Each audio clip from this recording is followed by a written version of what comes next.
Hello दोस्तों, मैं नागेंद्र कुमार और स्वागत करता हूं अपने इस यूट्यूब चैनल नागेंद्र आई ट्यूटर पर। तो दोस्तों, आज के इस वीडियो में हम लोग क्लास 10 के मैथ में ऑब्जेक्टिव क्वेश्चन पढ़ने वाले हैं, जो कि पहला चैप्टर से रिलेटिव है। पहला चैप्टर जो कि वास्तविक संख्या है, और वास्तविक संख्या के हम लोग आज ऑब्जेक्टिव को देखेंगे। जैसा कि आप लोग क्वेश्चन देख सकते हैं, ठीक ना।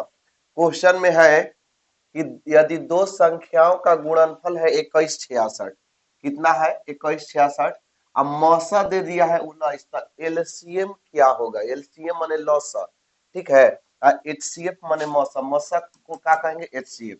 तो आप लोग एक फॉर्मूला पढ़े होंगे कि दो संख्याओं का गुणनफल, पढ़े हैं जी? दो संख्याओं का गुणनफल बराबर एचसीएफ गुणे एलसीएम होता है, ठीक ना। दो संख्याओं का गुणनफल बराबर क्या होता है? एचसीएफ गुणे एलसीएम, आप लोग पढ़े होंगे। देखिए, तो यहाँ क्या दे दिया है कि दो संख्याओं का गुणनफल दे दिया गया है ना। तो कितना दिया है? 2166 दिया है। तो 2166 बैठा देंगे बराबर एचसीएफ। एचसीएफ का मान कितना दिया है? 19। एलसीएम का मान पूछ रहा है, तो एलसीएम का लिख देंगे एलसीएम। अब 2166 है, गुणा में 19 है, तो भागा में ले आ देंगे। अब बराबर एलसीएम। अब 19 से कटा देंगे ना। 19 से कई बार में कटेगा? कटाइए। 19 के पहाड़ा में एक बार में 19 बचेगा कितना? 19 दो 21, दो बचेगा, फिर 19 से कम 19 जाएगा तो 7 बचेगा। 19 चौ 76, कितना आ गया? एलसीएम का मान आ गया 114 आ गया, ठीक ना। एलसीएम के मान कितना आ गया? 114। ऑप्शन नंबर आप लोग देख सकते हैं बी होगा। चलिए आगे देखिए, अगला क्वेश्चन को देखते हैं। जैसा कि देख सकते हैं अगला क्वेश्चन, अगला में बोला है कि दो अभाज्य संख्या का एचसीएफ कितना होता है? दो अभाज्य संख्या का एचसीएफ एक होता है। कोई भी दो संख्या अभाज्य संख्या ले सकते हैं, जैसे 2 और 3। 2 और 3 क्या है? अभाज्य संख्या है, जो एक से कटे चाहे खुद अपने आप से कटे। ये दोनों का एचसीएफ निकाल के देखिए, 2 एकम 2, एक बचेगा, एक दूनी 2। क्या है? एक आया ना जी। तो दो अभाज्य संख्या का एचसीएफ का होता है? एक होता है। चलिए आगे देखते हैं। अगला क्वेश्चन देखिए, अगला क्वेश्चन में है, अगला क्वेश्चन में है कि दो अंकों की कितनी संख्याएं हैं जो 3 से विभाजित हो सकती है, ठीक ना। ये एपी का क्वेश्चन दे दिया गया है। दो अंकों की कितनी संख्याएं हैं जो 3 से विभाजित हो सकती है? तो ध्यान दीजिएगा, ध्यान से समझिएगा। दो अंकों की संख्या जो 3 से भाग लगे, तो देखिए तो 12 हो सकता है ना। 10 दो अंक के है, लेकिन 10 में 3 से भाग नहीं लगेगा। 11 में भी 3 से भाग नहीं लगेगा, लेकिन 12 में 3 से भाग लगेगा, 15 में लगेगा, 18 में लगेगा, डॉट डॉट डॉट 99 में लगेगा, ठीक ना। दो दुए अंक की संख्या बोला है, कई अंक के बोला है? 2 अंक के। तो 2 अंक की संख्या इतना जो लिख दिए, ये क्या होगा कि 3 से भाग लग जाएगा। तो ए का मान हो गया 12, और डी निकालने के लिए क्या करते हैं? 15 में से 12 को घटा देते हैं, 3 बचता है। जो लास्ट वाला पद होता है वो ए एन मानते हैं, ठीक। अब यहाँ फार्मूला बैठा देंगे, ए एन बराबर A plus N minus one into D. अब ए एन का मान कितना है? 99 है, 99 लिख दिए। ए का मान 12 प्लस एन का मान नहीं पता है, एन का मान निकालना है, और डी का मान 3 है। चलिए देखिए, 99 माइनस 12, प्लस में 12 था, इधर ले आ दिए माइनस में, एन माइनस वन और गुणा में 3। अब 99 में से 12 घटा देंगे तो 9 में से 2 गया तो 7, 9 में से 1 गया, 8 बचेगा, बराबर एन माइनस वन, ठीक ना। और गुणा में 3 है तो गुणा में 3। अब n माइनस वन बराबर निकालेंगे तो 87 में 3 से भाग कर देंगे। 87 में 3 से भाग काहे भाग करेंगे? क्योंकि गुणा में है तो भागा में आ जाएगा। 3 से कटा देंगे, 29 या 87 होता है। n माइनस वन बराबर 29 बचेगा, तो n बराबर 29 प्लस वन, माइनस में है तो प्लस में, n का मान आ गया 30। ठीक है, यहाँ देख सकते हैं कितनी ऐसी संख्याएं हैं जो 2 से विभाजित हो सकती है। तो 30 गो है, ठीक। Option number C. चलिए आगे देखिए, अगला क्वेश्चन आप लोग देख सकते हैं। अगला क्वेश्चन में है कि 5005 के कितने अभाज्य गुणनखंड है? कुछ नहीं करना है, 5005 लिखना है और अभाज्य गुणनखंड कर देना है। 5 से भागा लगाएंगे, 1001 हो जाएगा। 5 एकम 5, 2 0, 5 एकम 5। अब 5 से तो जाएगा नहीं, अब 7 से जाता है। इसको कितना से ले जाएंगे? आप लोग पढ़े होंगे, प्रश्नावली 1.2 का क्वेश्चन है, ठीक ना। 7 से ले जाएंगे, तो 7 से ले जाएंगे तो 7 एकम 7, 10 था, ये कितना है? 10 है। तो 7 एकम 7, एक बार में 3 बचेगा, 7 28, 30 में से 28 गया, 2 बचेगा, 17 21। फिर 11 से ले जाएंगे 13 बार में, 11 में 13 से करेंगे तो 143 आएगा। कितना गुणनखंड आ गया, 1 2 3 4, कितना आ गया, 4 गुना। कितने अभाज्य गुणनखंड है, ऑप्शन ऑप्शन नंबर डी देख सकते हैं, 4। कितने अभाज्य गुणनखंड है, 4, 4 गो है, तो ये ऑप्शन नंबर डी हो जाएगा। चलिए आगे देखते हैं। आगे क्वेश्चन देखिए, आगे क्वेश्चन में बोला है कि ए बराबर इतना और बी बराबर इतना, तब ए और बी का एलसीएम क्या होगा, एलसीएम माने लॉसा, ठीक। तो ए बराबर लिख देंगे 2 के पावर 3 और 5 गुणे 3, ठीक ना। अब बी बराबर 2 के पावर 4 है और 5 गुणे 7 है। एलसीएम क्या होता है, तो एलसीएम सबसे ज्यादा पावर वाला को एलसीएम कहते हैं, और जिसका पावर नहीं मिलता है उसको भी लिख देते हैं। तो एलसीएम जो हो जाएगा, सबसे ज्यादा पावर किसका है, दो। दो में देखिए तो 3 ज्यादा है कि 4 ज्यादा है, तो कहिएगा कि 4 ज्यादा है, तो 2 के पावर 4 लिख देंगे। अब 5 दोनों में एक ही को है ना, तो 5 एगो लिख देंगे। अब फिर 3 और 7 दोनों लिख देंगे, ठीक ना। 2 के पावर 4 कितना हो जाएगा, 2 दूना 4 दूना 8 दूना 16 25 80 और 70 21 21 और 8 पूरा करेंगे 1680 हो जाएगा, ठीक। इसका ऑप्शन नंबर देख सकते हैं बी, ठीक। ऑप्शन नंबर का होगा बी। चलिए आगे देखते हैं, अगला क्वेश्चन देख सकते हैं। अगला क्वेश्चन में है कि 27 35 और 13 और 56 में कौन सी संख्या अभाज्य संख्या है। अब इसमें बताइए, तो 27 है, 35 है, 13 है, 56 है। तो सबसे पहले जानना पड़ेगा कि अभाज्य संख्या किसे कहते हैं। तो अभाज्य संख्या वैसी संख्या जो एक से भाग लगे चाहे खुद अपने आप से भाग लगे। तो इसमें से कौन अभाज्य संख्या है, 13। 13 में या तो एक से भाग लगेगा या खुद अपने आप से भाग लगेगा, ठीक। आगे देखिए, अगला क्वेश्चन में है कि दो लगातार संख्याओं का एचसीएफ क्या होता है। तो दो लगातार, कोई भी दो लगातार संख्या हो उसका एचसीएफ एक होता है। कुछ भी लिख सकते हैं, जैसे मान लेते 13 14 लिख दिए, ठीक है। और 13 में 14 से भाग देंगे तो 13 एकम 13 बचा एक, एक में 13 से भाग देंगे, एक 13 बार में जाएगा, 13 13 कट गया, एचसीएफ ई वाला कहलाता है। एचसीएफ कितना आ गया, एक आ गया। तो इसका ऑप्शन नंबर का हो जाएगा, एक हो जाएगा, ठीक। चलिए आगे देखिए, चलिए आगे देखते हैं अगला क्वेश्चन। जैसा कि देख सकते हैं, अगला क्वेश्चन में है कि सबसे छोटी भाज्य संख्या और सबसे छोटी अभाज्य संख्या का एचसीएफ कितना होता है, ठीक ना। सबसे छोटी भाज्य संख्या और सबसे छोटी अभाज्य संख्या, तो सबसे छोटी भाज्य संख्या होता है 4। सबसे छोटी भाज्य संख्या 4। भाज्य संख्या किसे कहेंगे, एक और स्वयं के अलावा कोई दूसरी संख्या से भी भाग लग जाए। और सबसे छोटी अभाज्य संख्या 2 होता है। एचसीएफ पूछा है ना, महत्तम ना, तो 2 से 4 में भाग दे देंगे तो 2 दूनी के क्या हो जाएगा, 4 हो जाएगा, कट जाएगा, और एचसीएफ का हो जाएगा 2 हो जाएगा, ऑप्शन नंबर बी। आगे देखिएगा, आगे है कि दो क्रमिक सम संख्याओं का एचसीएफ हमेशा 2 ही होता है। इसको ऐसी याद रखिए, कोई भी दो गो सम संख्या क्रम से होना चाहिए, ठीक है। दो गो सम संख्या कोई भी जो क्रम से हो, क्रम का मतलब होता है, क्रम का मतलब जैसे में 14 16 18 20, कोई भी ले सकते हैं सम संख्या, जैसे कोई भी ले लीजिए, 16 18 ले लेते हैं। तो 16 से 18 में भाग करेंगे तो 16 एकम 16 बचा 2, 2 से भाग देंगे, 2 अठे 16, ठीक ना।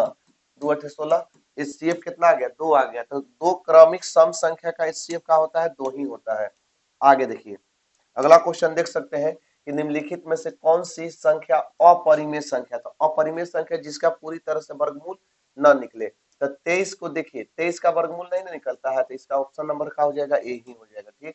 आगे देखिए, अगला क्वेश्चन में है कि 2 10 20 का एलसीएम और एचसीएफ का अनुपात का होगा। तो एलसीएम कितना का, 2 10 और 20 के। अब फिर का बोला है एचसीएफ ना, कितना के, 2 10 और 20 के एचसीएफ है। तो देखिए एलसीएम जो होता है ना, एलसीएम ऐसे निकालते हैं, ऐसे भी निकाल सकते हैं, चाहे जो सबसे बड़ा अंक रहता है तो देखिए देखेंगे कि सबसे भाग लग रहा है कि नहीं, ऐसे निकालिए देते हैं, ठीक ना। 2 से एक बार में, 5 बार में, 10 बार में, फिर 5 से जाएगा 5 एकम 5, 5 दूनी के 10, तो कितना हो जाएगा, 5 दूनी 10, 10 दूनी 20, एलसीएम कितना आ गया, 20। और एचसीएफ जो आएगा ना, 2 आएगा, काहे कि 2 से 10 में भी भागा लग जाएगा, और 10 या 2 से 20 में भी लग जाएगा। तो एचसीएफ कितना आएगा, 2 आएगा, 2 से कटा देंगे 10 बार में, नीचे कुछ नहीं तो 1 बचेगा, 10 अनुपात 1। ऑप्शन नंबर सी देखिए यहाँ दिया है, ठीक है।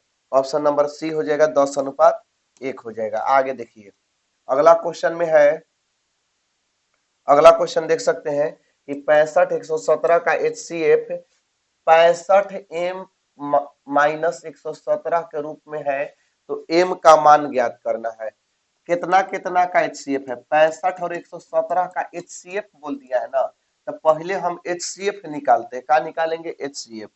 तो HCF निकालेंगे तो 65 से भागा देंगे तो 65 दूनी 130 हो जाएगा, तो एक के बार में ले जाते 65 एकम 65, 7 में से 5 गया 2, 11 में से 6 गया 5, 52 बचेगा। 52 से 65 में भागा देंगे, 52 एकम 52, 52 एकम 52 हो जाएगा, ठीक ना।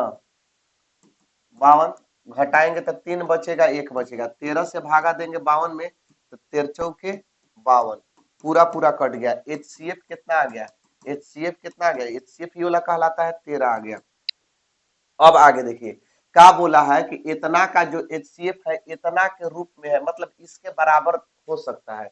किसके बराबर? 65 m माइनस 117 के बराबर। तो लिख सकते हैं 65 m माइनस 117 के बराबर कित कौन हो सकता है? कौन हो सकता है जी? HCF। तो HCF बने 13। तो यहाँ से 65 m बराबर 13 माइनस में है, इधर आके प्लस में हो जाएगा 117, या 65 m बराबर जोड़ देंगे तो 130, तो m बराबर जो हो जाएगा, m बराबर 130 बटा में 65, ठीक है। 65 से कटा देंगे, 65 दूनी 130, तो m के मान कितना निकल के आ गया? 2 आ गया। ऑप्शन नंबर बी देख सकते हैं, m के मान कितना निकल के आ गया? 2। चलिए आगे देखते हैं। अगला क्वेश्चन देखिए। अगला क्वेश्चन में है कि 144 के अभाज्य गुणनखंड में 2 का घातांक क्या है। तो सबसे पहले 144 के गुणनखंड कर लेते हैं। तो 2 से 7 दूनी 14, 2 दूनी के 4, 2 से 36 दूनी 72, 18 दूनी 36, 2 से 9 दूनी 18। केवल 2 का ना पूछा है, 2 का ना घातांक। तो 2 कै गो हो गया? 1 गो, 2 गो, 3 गो, 4 गो। तो 2 के पावर 4, तो इसका आंसर कौन होगा? 4 होगा। 2 के पावर 4 आ गया, तो घातांक कौन है? 4 है। आगे देखिए अगला क्वेश्चन में देख सकते हैं, बोला है कि निम्नांकित में से कौन संख्या परिमेय संख्या है। परिमेय बोला है, तो परिमेय संख्या जिसका पूरी तरह से वर्गमूल निकल जाए, ठीक है, उसे हम क्या कहेंगे? परिमेय संख्या। तो ये तो होगा नहीं, 50 के वर्गमूल नहीं होता है ना, 700 के होता है। 32 का भी नहीं निकलेगा, ठीक है, 32 का भी वर्गमूल नहीं निकलेगा। अब यहाँ देखिए, यहाँ थोड़ा सा इसको आगे बढ़ा देते हैं, ठीक ना। यहाँ पर देखिए 1 का वर्गमूल 1 हो जाएगा, ये बाटा है, ऐसे ऐसे किया हुआ है ना, ये बाटा है। 144 का वर्गमूल हो जाएगा 12। तो परिमेय संख्या पूछा था ना, तो परिमेय संख्या कौन होगा?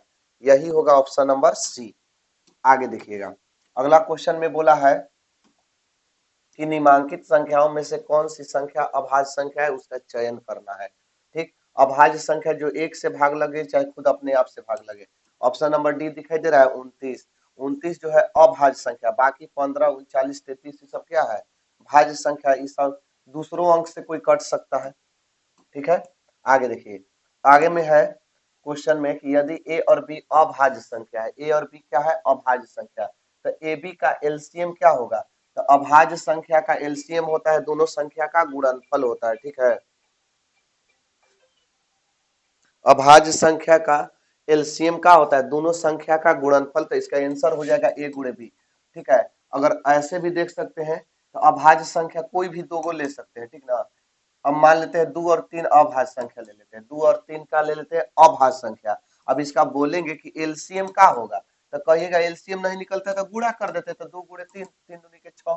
तो इसका मतलब कि इसमें दिया ए और बी दिया है, तो ए और बी इसका एलसीएम का होगा, ए और बी होगा, ए इंटू बी। आगे देखिए अगला क्वेश्चन में है कि 45 60 का एचसीएफ क्या होगा। तो एकदम आसान क्वेश्चन है, 45 से भागा दे देंगे 60 में, 45 से कम 45, तो बचेगा 15, 15 से 45 में भाग दे देंगे तो 15 या 45, पूरा पूरा कट गया। तो कौन कौन होता है एचसीएफ? यही ना एचसीएफ कहलाता है, 15 हो जाएगा आंसर, ठीक है। आगे देखिए अगला क्वेश्चन में कहा है कि एक अशून्य, अशून्य का मतलब होता है शून्य नहीं, एक अशून्य परिमेय और अपरिमेय संख्या का गुणनफल क्या होगा? तो कोई भी शून्य नहीं होना चाहिए, परिमेय, ठीक ना, और अपरिमेय, अपरिमेय संख्या का गुणा जो होता है हमेशा अपरिमेय ही होता है। परिमेय और अपरिमेय संख्या का गुणा का होता है हमेशा अपरिमेय, ऑप्शन नंबर बी। इसका देखिए क्लियर भी कर देते हैं। मान लेते हैं परिमेय संख्या 5 है, परिमेय संख्या कितना है 5 है, और गुणा अपरिमेय संख्या √5 है, ये दोनों में गुणा कर देंगे तब 5√5, तब परिमेय और अपरिमेय संख्या का गुणनफल क्या होता है, अपरिमेय होता है।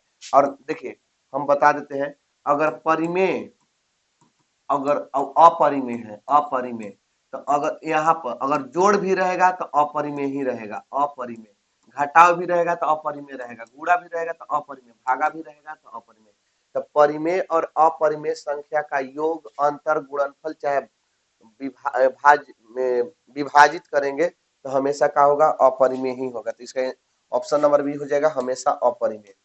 आगे देखिए अगला क्वेश्चन देख सकते हैं कि निम्न में से कौन अभाज्य संख्या है। अभाज्य संख्या जो एक से भाग लगे चाहे खुद अपने आप से भाग लगे।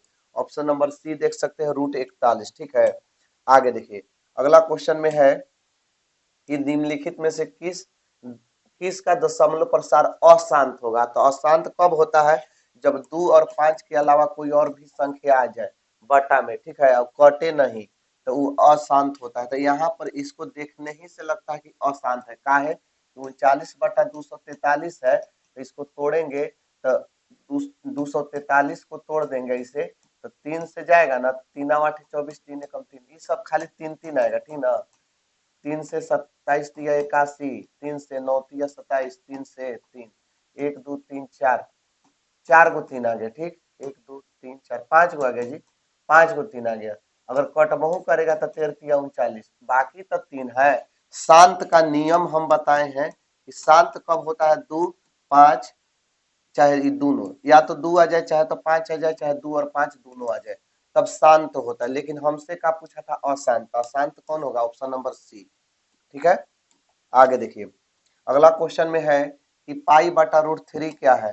देखिए परीक्षा में बहुत कंफ्यूजन करता है, पाई चाहे पाई/2, चाहे 2 पाई, ठीक है, चाहे पाई/3, कोई भी पाई के रूप में आए तो हमेशा अपरिमेय मारिए, ठीक ना।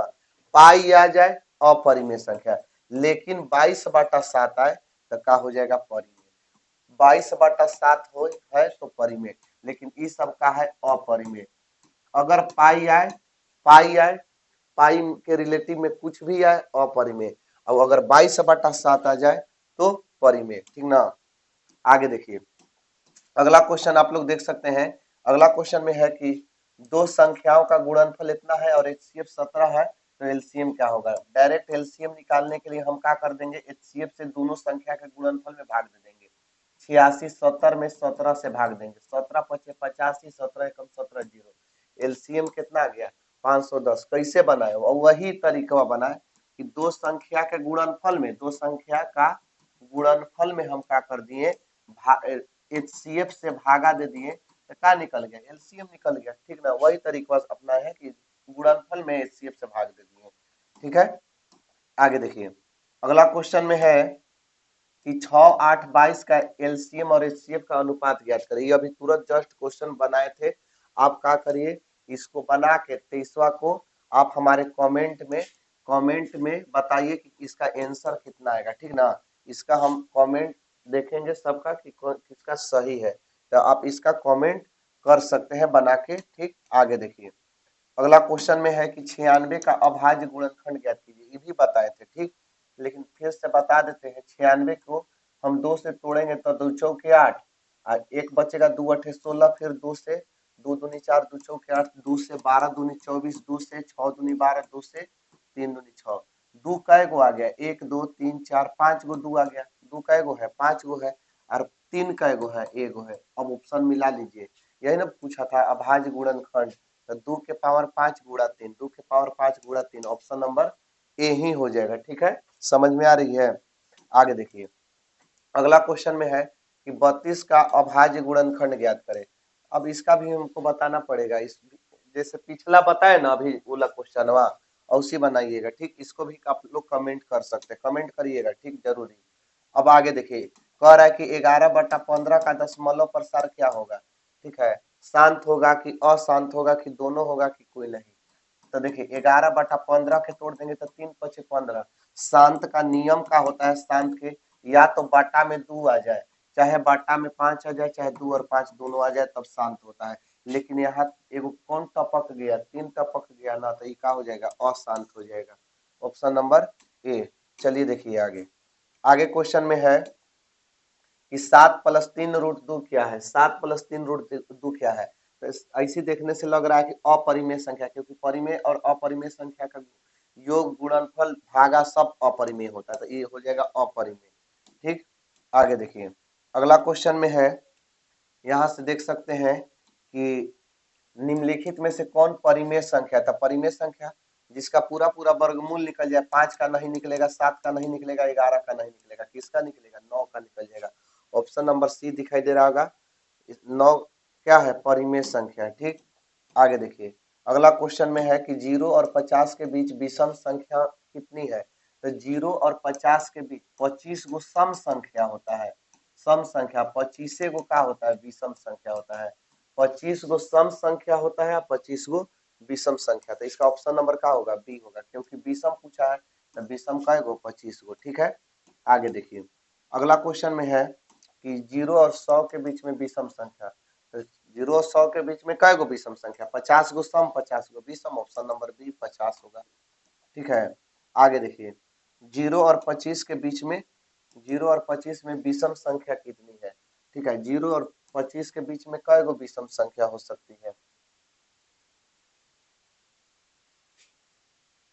देखिए, 0 और 25 के बीच में विषम संख्या कितना हो सकता है। तो यहाँ से 0 और 25 है ना, तो 1 2 3 सॉरी 1 3 5 7 9 11 13 15 17 19 21 23। 25 को नहीं लेंगे, क्यों नहीं लेंगे, क्योंकि बीच में बोला है। तो बीच में लेना है तो उसको छोड़ के कई गो विषम संख्या, 1 2 3 4 5 6 7 8 9 10 11 12।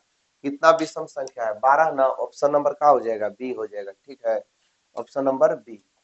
आगे देखिए। अगला क्वेश्चन में है कि 5 15 20 का एलसीएम और एचसीएफ का अनुपात। फिर से एक बार बताइए देते हैं। ठीक है, ऐसे तो बना लीजिएगा, हमको उम्मीद है, लेकिन फिर से एक बार बता देते हैं। एलसीएम कितना के, 5 के, 15 के, 20 के। ठीक, एचसीएफ भी कितना के, 5 के, 15 के और 20 के। अनुपात का मतलब होता है बट्टा। इसका एलसीएम निकाल के देखिएगा, आएगा 60। ठीक ना, इसका महत्तम एचसीएफ निकालेंगे तो आएगा 5। 5 से कटा देंगे, 12 25 60, 5 एकम 5, 12 अनुपात कितना आ गया, 1 आ गया। ऑप्शन नंबर कौन होगा, सॉरी, ऑप्शन नंबर ए होगा। ठीक है, ऑप्शन नंबर क्या होगा, ए। Option number A. चलिए आगे देखिए। अगला क्वेश्चन में है कि निम्नलिखित में से, निम्नलिखित संख्याओं में परिमेय संख्या की पहचान करें। कौन परिमेय संख्या है। तो ऑप्शन नंबर डी परिमेय है, क्योंकि परिमेय संख्या 25 के वर्गमूल का निकलेगा, 5 निकल जाएगा, बाकी सबका रूट नहीं निकलता है। ठीक ना, आगे देखिए। अगला क्वेश्चन में है कि निम्नलिखित संख्या में से कौन परिमेय संख्या नहीं है। तो परिमेय संख्या नहीं है, तो परिमेय है का, 49 के 7 निकल जाएगा, 1 का 1 निकल जाएगा, 16 के 4 हो जाएगा। ई परिमेय संख्या नहीं है, इसका ऑप्शन नंबर का होगा, डी होगा, क्योंकि 3 का वर्गमूल थोड़े ना निकलेगा। आगे देखिए। अगला क्वेश्चन में है कि निम्नलिखित संख्या में कौन परिमेय संख्या नहीं है। परिमेय संख्या नहीं बोला है। ठीक ना, ऑप्शन देखिए। 625 का वर्ग, इसका वर्गमूल निकलेगा 25। परिमेय संख्या नहीं है मतलब अपरिमेय संख्या है। इसका 81 के 9, 225 के 15, यही नहीं है। 125 के वर्गमूल नहीं निकलता है। ठीक ना, अगर ऐसे निकालिएगा तो 5√5 होगा, लेकिन बाकी रूट में आ गया ना, तो इसलिए परिमेय संख्या नहीं है। आगे देखिए। अगला क्वेश्चन में है, अगला क्वेश्चन में कि दो संख्या ए और 18 का एलसीएम 36 है और एचसीएफ 2 है, तो ए का मान ज्ञात करना है। तो दो संख्या का गुणनफल, दो संख्या का गुणनफल बराबर एचसीएफ, एचसीएफ गुणे एलसीएम, यही ना होता है। दो गो संख्या कौन कौन है, ए और 18 है, दोनों में गुणा करके एचसीएफ के मान 2 बैठा देते हैं, एलसीएम के मान कितना, 36। 18 से कटा देंगे, 18 दूनी 36, ए का मान 2 दूनी के 4। ऑप्शन नंबर कौन होगा, सी होगा। Option number C 4। देखिए आगे। आगे क्वेश्चन है, अगला क्वेश्चन में है कि यदि P और Q दो अभाज्य संख्या है, P और Q क्या है, अभाज्य संख्या। अभाज्य संख्या तो उनका एचसीएफ क्या होगा, तो अभाज्य संख्या का एचसीएफ 1 होता है। इससे पहले भी बता दिए थे, ठीक ना। अभाज्य संख्या का एचसीएफ कितना होता है, 1 होता है, ठीक है। अभाज्य संख्या का एचसीएफ क्या होता है, 1 होता है। आगे देखिए अगला क्वेश्चन में है कि सबसे छोटी अभाज्य संख्या और सबसे छोटी अभाज्य संख्या और सबसे छोटी भाज्य संख्या का गुणनफल क्या होगा। तो सबसे छोटी अभाज्य संख्या होता है 2 और सबसे छोटी भाज्य संख्या होता है 4। सबसे छोटी अभाज्य संख्या 2, सबसे छोटी भाज्य संख्या 4, ये दोनों में गुणा कर देंगे तो 4 दूनी के 8। ऑप्शन नंबर हो जाएगा इसमें डी। देखिए यहाँ ऑप्शन दिया है, ऑप्शन नंबर का होगा डी होगा, ठीक है। आगे देखिएगा अगला क्वेश्चन में है कि किसी पूर्णांक m के लिए सम संख्या का रूप है। तो सम संख्या अगर हम m का मान 1 2 3 4 5 6 7 8 इस तरह से मान के चले, पूर्णांक है, तो सम संख्या कौन हो सकता है। तो देखिए अगर ऑप्शन नंबर हम ए के लेके चले तो 2m है ना ऑप्शन ए में, तो 2 और m का मान बैठाते हैं 1 तो 2 एकम 2। अगर m के मान हम बैठाते हैं 2 तो 2 दूनी 4, m 2 के 2 और m के मान 3 बैठाते हैं 6, 4 बैठाएंगे तो 8, 5 बैठाएंगे तो 10। इस तरह से क्या आ रहा है, सम संख्या आ रहा है ना। हम m के मान यहाँ कुछ भी बैठा दें, m के मान कुछ भी बैठा दें और 2 से गुणा कर दें तो क्या आएगा, सम ही संख्या आएगा, ठीक है। तो ऑप्शन नंबर का होगा ए। 2m क्या है, सम पूर्णांक के रूप में है। आगे देखिए अगला क्वेश्चन में देख सकते हैं कि निम्नलिखित में से कौन सी संख्या परिमेय संख्या है। तो परिमेय संख्या तो ये है नहीं, ये वाला होगा, ठीक ना। 64 का वर्गमूल 8 अठाई 64 और 9 9 81, परिमेय संख्या कौन होगा, ऑप्शन नंबर बी। चलिए आगे देखिए अगला क्वेश्चन में है कि निम्नलिखित में से किसका दशमलव प्रसार शांत है। तो शांत के लिए हम क्या करते हैं, शांत के एक बार और नियम बताते हैं। शांत के या तो 2 आए बटा में, या तो बटा में 5 आए, या तो 2 और 5 दोनों आ जाए तो क्या कहते हैं, शांत है। तो 13 तो बटा में नहीं, 2 और 5 के रूप में नहीं आएगा, 14 में भी नहीं आएगा, 13 में भी नहीं आएगा। ऑप्शन नंबर डी होगा, क्या कि 3। 8 के तोड़ देंगे तो 2 दूनी के 4, 4 दूनी 8, खाली 2 ना आ रहा है। तो खाली 2 भी आए तो वो शांत, खाली 5 आए तब वो शांत, और 2 5 आए तब वो शांत, ठीक है। ऑप्शन नंबर का होगा डी होगा। चलिए आगे देखिए अगला क्वेश्चन देख सकते हैं। 6/7 का दशमलव प्रसार क्या होगा, 7 है बटा में अशांत है, 6/7 का है अशांत, ठीक ना। दशमलव प्रसार का होगा अशांत। आगे देखिए 6/15 का दशमलव प्रसार क्या होगा। अब यहाँ आप लोग बहुत लोग गलती कर देते हैं, यही गलती लोग करेंगे। काहे गलती करेंगे, देखिए ऐसे गलती करते हैं कि 6/15 दे देता है, ठीक है। तो 6 और 3 बचे 15, कितना लोग कहेंगे कि अशांत है। अशांतों पर टिको मार देते हैं, ऐसे टिक मार के आ जाएंगे अशांत पर, बहुत खुश हो जाते हैं कि हम सही बनाए हैं, लेकिन हो जाता है गलत, क्योंकि अशांत नहीं है। तो बोलिएगा कि आप तो बताए थे कि अगर बाटा में अगर 2 आ जाए तब शांत रहेगा, चाहे 5 आ जाए तब वो शांत, और 2 और 5 दोनों आए तब वो शांत। तो लेकिन इसमें तो 5 है और तीनों आ गया, तो शांत शांत कहाँ से है, अशांत है। अशांत नहीं है, 3 से कटेगा 6, कई बार में, 2 बार में। अब बताइए तो 2/5 क्या है, 2/5 क्या है, केवल 5 आ गया ना, तो 2/5 क्या है, शांत है। ऐसा ही परीक्षा में आपको भुलवाने के लिए क्वेश्चन देगा, जिससे आप लोग क्या करते हैं, नर्वस हो जाते हैं और मार देते हैं टिक। थोड़ा सा लगता कि आते हुए प्रश्न भी गलत हो जाता है तो बहुत अफसोस होता है, ठीक ना। तो ऐसा क्वेश्चन पर बड़ी ध्यान से दीजिएगा, ठीक है। और परीक्षा में वही क्वेश्चन पहले बनाना है जो आप लोग के आ रहा हो, जो नहीं आ रहा है बाद में देखा जाएगा। 43 नंबर देखिए, 43 में बोल रहा है कि 4 माइनस रूट 3 क्या है। तो 4 माइनस रूट 3 क्या है, अपरिमेय संख्या है। 4 माइनस रूट 3 क्या है, अपरिमेय संख्या। आगे देखिए अगला क्वेश्चन देख सकते हैं कि निम्नांकित में से कौन सी अभाज्य संख्या है। अभाज्य संख्या जो 1 से कटे, अभाज्य संख्या किससे कटे, जो 1 से कटे चाहे खुद अपने आप से कटे। इसमें से आप लोग देख सकते हैं कौन हो सकता है, 61। 61 जो होगा अभाज्य संख्या होगा।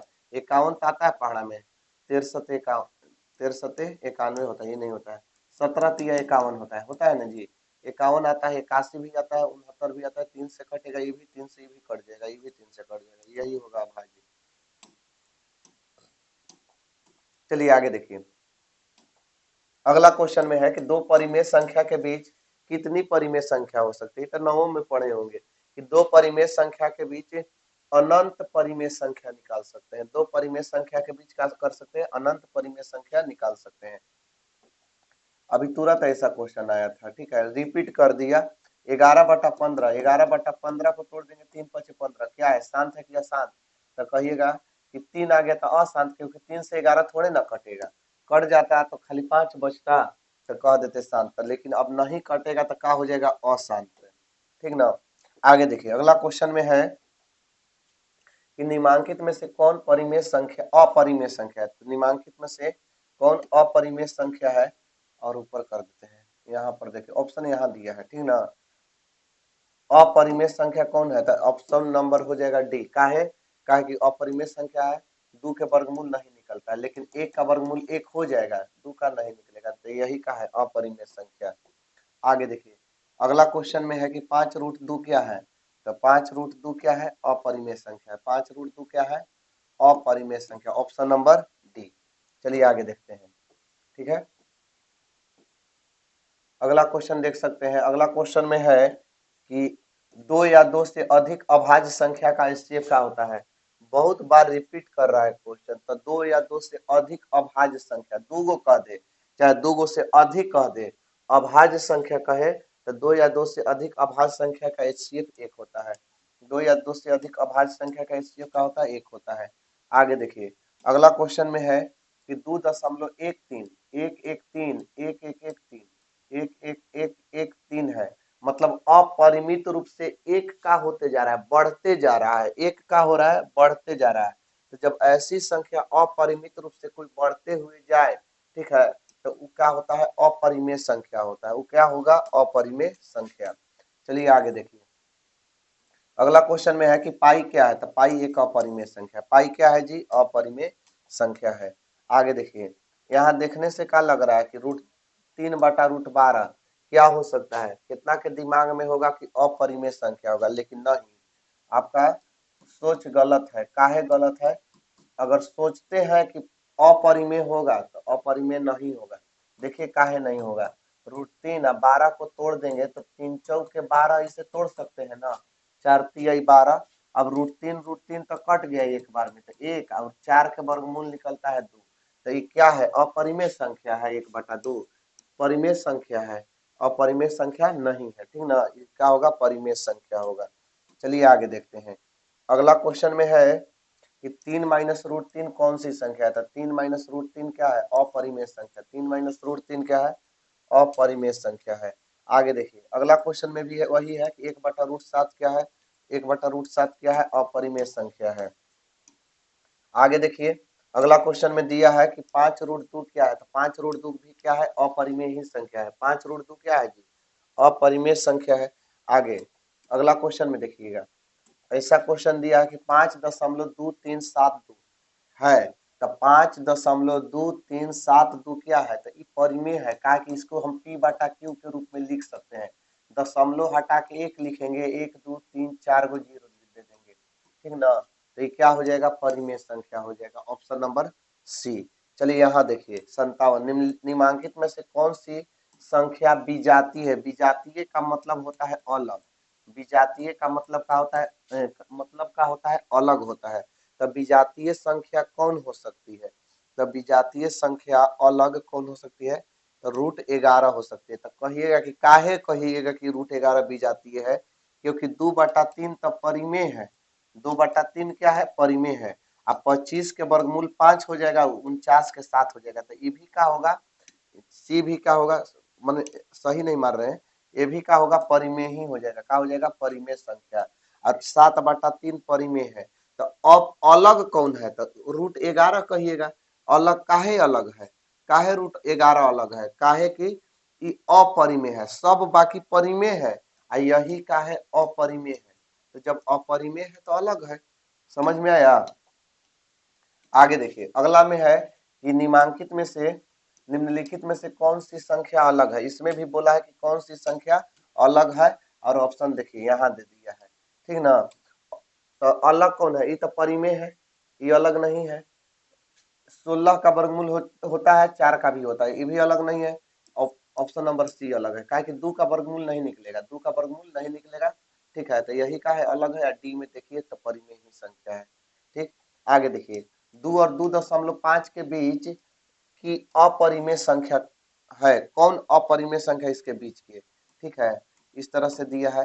तो देखिए तो 12 के अगर हम वर्गमूल निकाले 12 का, तो 3 तिहाई 9, 3 दशमलव कुछ कुछ आएगा। अगर 12.5 का निकाले, इसी 12 के देखिए ना, 12 के अगर निकालने जाए 12 के इसे, ठीक है, तो 3 तिहाई 9, तो 9 बचेगा 3। अगर 0 0 बिठाएंगे तो दशमलव में कुछ आएगा ना। यहाँ का क्वेश्चन बोला है का 3 दिया है, 3 को देखना है नहीं ना, कितना कितना को देखना है। 2 और 2.5 के बीच 22 के निकालेंगे तो 4 चौके 16, 4 दशमलव कुछ कुछ आएगा। लेकिन 5 के निकालेंगे तो 2 दशमलव आएगा, और 11 के निकालेंगे तो 3 दशमलव। तो 2 किस में आ रहा है, ऑप्शन नंबर सी में, इसलिए इसका ऑप्शन नंबर का हो जाएगा सी होगा, यही √5 होगा अपरिमेय संख्या के लिए। आगे देखते हैं, अगला क्वेश्चन में है कि कौन सा कथन सही है। ठीक ना, कौन सा कथन सही है। तो कह रहा है पहला में कि 2 अपरिमेय संख्याओं का गुणनफल हमेशा अपरिमेय होता है, कि 2 गो अपरिमेय संख्या कि अगर गुणा करेंगे तो का हमेशा अपरिमेय होगा, हो भी नहीं होगा। ठीक है ना, काहे नहीं होगा। अगर देखिए, अगर हम √5 लिखते हैं या √5 लिखते हैं, ये भी अपरिमेय संख्या है, ये अभी अपरिमेय संख्या है, अपरिमेय संख्या, और दोनों में हम गुणा कर दिए तो √5 में √5 से गुणा करेंगे तो ये परिमेय संख्या हो जाएगा। तो हमेशा का अपरिमेय ही संख्या होगा, नहीं होगा। जब एक ही जैसा रहेगा ना तो परिमेय हो जाएगा, तो इसका कथनवा गलती है। अब कथन है दूसरा कि एक परिमेय संख्या व एक अपरिमेय संख्या का गुणनफल हमेशा अपरिमेय होता है। तो हाँ, एक परिमेय संख्या और एक अपरिमेय संख्या का गुणा करेंगे तो हमेशा ही अपरिमेय ही होगा। देखिए कोई भी एक परिमेय संख्या 4, एक अपरिमेय संख्या, दोनों में गुणा करेंगे तो 4 √2 का है, अपरिमेय संख्या है।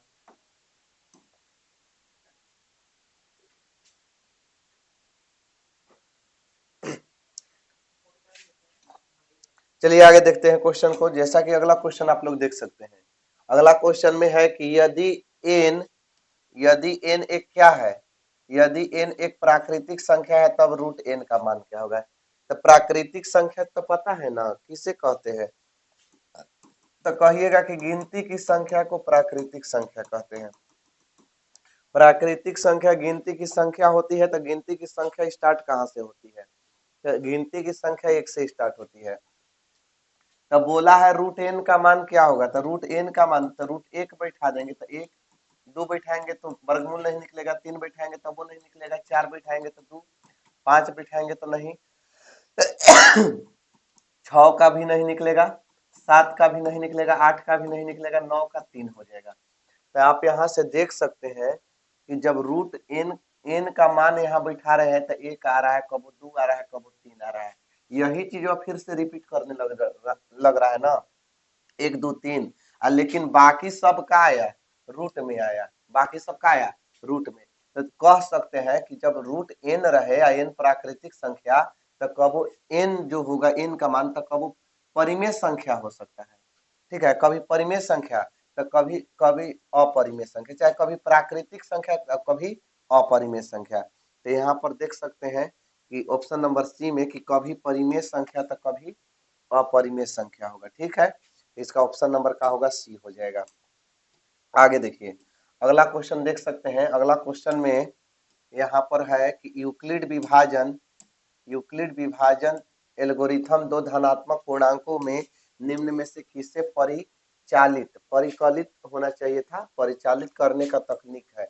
तो यूक्लिड विभाजन से केवल HCF निकाला जाता है, LCM नहीं निकाला जा सकता है। यूक्लिड विभाजन एल्गोरिथम से केवल का निकाला जा सकता है, HCF। यूक्लिड विभाजन एल्गोरिथम से का निकाला जा सकता है, HCF।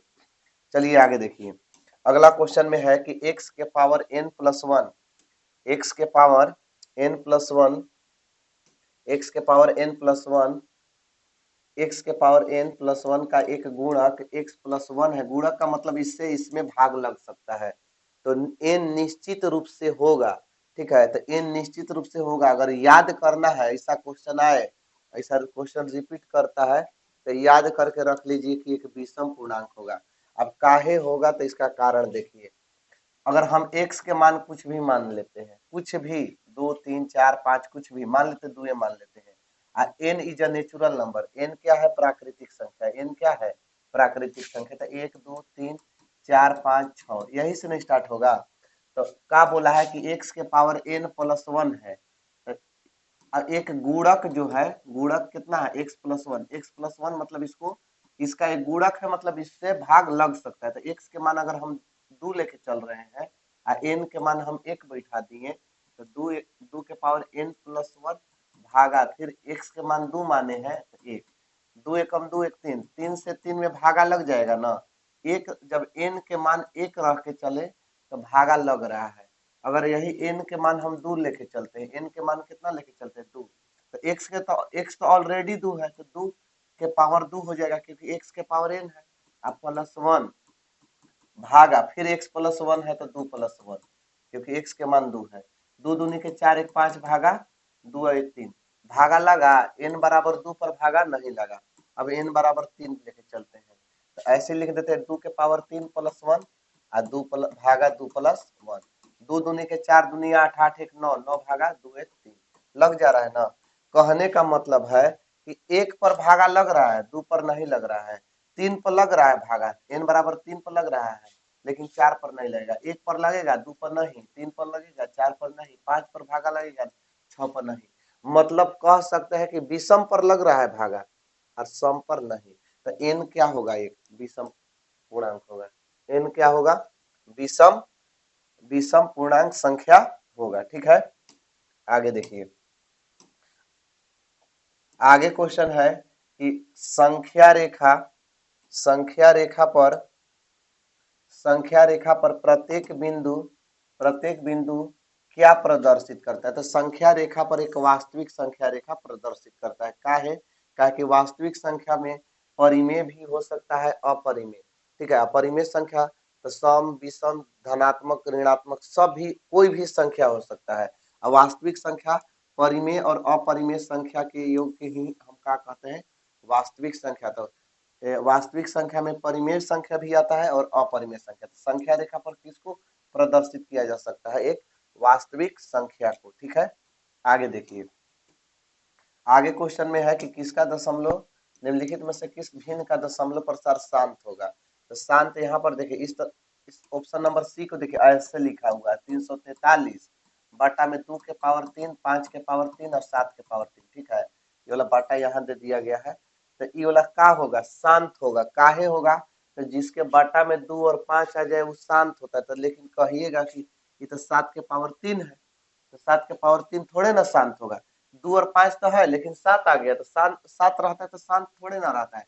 तो देखिए जी, 2 के पावर 3 और 5 के पावर 3 और 7 के पावर 3 का मतलब होता है 343 से। 7 को 3 बार गुणा करिएगा ना तो 343 आएगा, 343 कट जाएगा, ऊपरवा 1 बचेगा। अब देखिए, तो अब बताइए क्या है, ये क्या हो जाएगा, शांत हो जाएगा। तो इसमें पूछ वही किया है, कौन शांत होगा, तो ऑप्शन नंबर सी। आगे देखिए, अगला क्वेश्चन में है कि छोटी सबसे छोटी पूर्ण वर्ग संख्या जो 16 से 20 से 24 से पूर्णतः भाज्य हो। पूर्ण वर्ग संख्या बोला है, यहीं पर समझिएगा, पूर्ण भी बोला है और वर्ग भी बोला है। देखिए ऑप्शन यहाँ है 3600 है, पहला ऑप्शन का है 3600, दूसरा ऑप्शन 1200, तीसरा ऑप्शन 1600, चौथा ऑप्शन 2400। तो वर्ग संख्या न बोला है, तो वर्ग तो ई नहीं है। ठीक है, इसको पहले मिटा देते हैं, वर्ग ई नहीं है, वर्ग 2400 नहीं है, दूगो तो वर्ग संख्या हट गया इसमें से, बचा कौन कौन, 1600 और 3600। तो ये तो वर्ग है, 40 का वर्ग होता है 1600 और 60 का वर्ग होता है 3600। लेकिन 3600 में अगर हम 16 से भाग देंगे 3600 में तो 16 एकम 16 बचेगा 20, 16 16 दूनी 32 हो जाएगा जी, 16 दूनी 32 बचा 4 जीरो, 16 एकम 16, 16 दूना 32, 16 दूनी 32, 16 पची 80 कट जाएगा। तो 3600 में 16 से भी भाग लग जा रहा है, 20 से लगिए जाएगा। ठीक है, आज 24 से भाग दे के देखते हैं, 24 से कितना में 3600 में लग रहा है कि नहीं। 24 से कम 24 बचा 12, जीरो उतारेंगे तो 24 पचे 120 लग जा रहा है, ठीक ना। एक जीरो यहाँ हो जाएगा, तो ऑप्शन नंबर क्या होगा, ए। 3600 पूर्ण वर्ग संख्या भी है और 16 से भी भाग लग जा रहा है, 20 से भी लग जाएगा और 24 से भी लग जाएगा, तो ऑप्शन नंबर क्या हो जाएगा इसका, ए। ठीक है,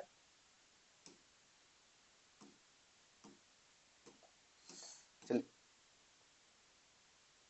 बस आज के लिए इतना ही। Thank you.